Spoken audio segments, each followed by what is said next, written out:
প্রিয় দর্শক শ্রোতা, আসসালামু আলাইকুম। জীবনের গল্প থেকে সবাইকে স্বাগতম।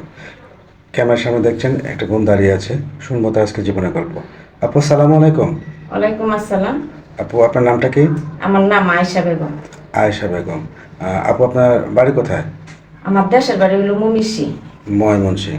আচ্ছা, পরিবারে কে কে আছে আপনার? পরিবারে বলতে কেউ নাই, আমার মা বাবা বলতে কেউই নাই কে। আমার স্বামী ছিল, স্বামীও আমার বিনিষ্টপ করে মারা গেছে। স্বামী মারা গেছে। আচ্ছা আচ্ছা, খুবই দুঃখজনক।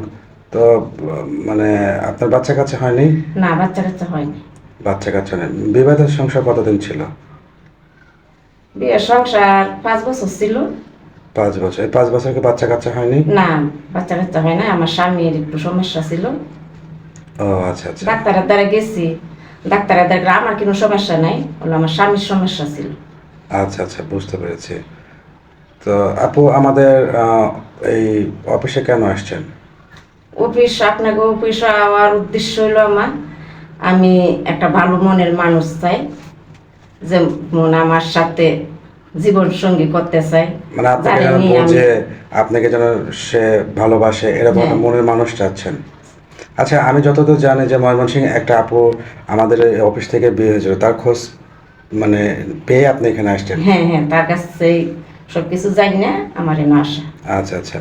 তো আপু, আমাদের এই অফিসে যে আসছেন, ঠিক আছে, এখানে অনেক দেশি প্রবাসী ভাই আছে যাদের বয়স অনেক বেশি, হয়তো বিবাহিত অবিবাহিত, হয়তো এমন হতে পারে যে তাদের বাচ্চা কাচ্চা আছে, হ্যাঁ, স্ত্রী মারা গেছে বা তাদের স্ত্রীর সাথে ডিভোর্স হয়ে গেছে। এমন মানুষ যদি আপনি দায়িত্ব নিতে চায়, আপনি কি তার সঙ্গে বিয়ে করতে রাজি আছেন? হ্যাঁ, রাজি আছি, তাতে আমার কোনো সমস্যা নেই। বাচ্চা থাকলেও সমস্যা নেই? না, বাচ্চা থাকলেও সমস্যা নেই। আচ্ছা, ধরেন এমন হলো যে হয়তো প্রথম বিবির বাচ্চা কাচ্চা হয় না, সে দ্বিতীয় শাদী করতে চাচ্ছে, তো তাহলে কি আপনি সতীনের সংসার করবেন? হ্যাঁ, করবো সতীনের সংসার, তো সেই বোনের মতন মেনে নিব।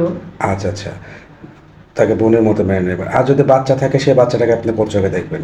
হ্যাঁ, আমার সন্তানের মতন দেখবো। আচ্ছা আচ্ছা, মানে কখনো বুঝতে দেবেন না যে আপনি তার না, সৎ মা? কখনো বুঝতে দেব না। আচ্ছা আচ্ছা। তো আপু, আপনার সাথে অফিসে যোগাযোগ মানে যদি প্রবাসী ভাইরা আপনার দায়িত্ব নিতে চায়, তাহলে আপনার সঙ্গে যোগাযোগ করবে কিভাবে? এই যে আপনাকে মাধ্যমে। আচ্ছা, কেন আপনার কোনো পার্সোনাল ফোন নাই? না, আমার কোনো ফোন নেই। ফোন নেই। প্রিয় দর্শক শ্রোতা, শুনলেন জীবনের আপুর জীবনের গল্প। তা আসলে আপুটা খুবই অসহায়। বিবাহিত জীবনটা অনেক কষ্টে কেটেছে, স্বামীটা স্ট্রোক করে মারা গিয়েছে।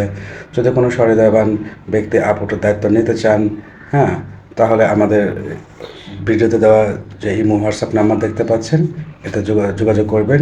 তার ছবি স্ক্রিনশট দিয়ে পাঠিয়ে দেবেন। আপুর সঙ্গে কথা বলার চেষ্টা করবো। অযথা কেউ অডিও কল ভিডিও কল দেবেন না। ধন্যবাদ। আপু, আসসালামু আলাইকুম। ওয়ালাইকুম আসসালাম।